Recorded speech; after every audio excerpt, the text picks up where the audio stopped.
हैदराबाद में retired IPS अफसर की बीवी का कत्ल।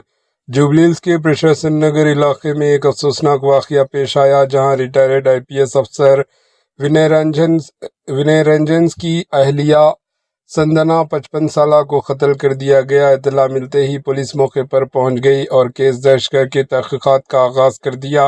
इब्तदाई जांच के मुताबिक शुबा जाहिर किया जा रहा है कि घरेलू मुलाजिमा कल्पना ने रकम के लिए संजना का गला दबाकर इन्हें कत्ल कर दिया। वारदात में इसके साथियों के भी शामिल होने का शुबा है और इस खातून का ताल्लुक नेपाल के बताया जा रहा है। कमिश्नर पुलिस वीसी सज्जनार ने भी मुकामे वाक़िया का मुआयना किया और सूरत हाल का जायज़ा लिया। पुलिस मुख्तलिफ पहलुओं से मामले की तफ्तीश कर रही है। Bureau report, AHN news.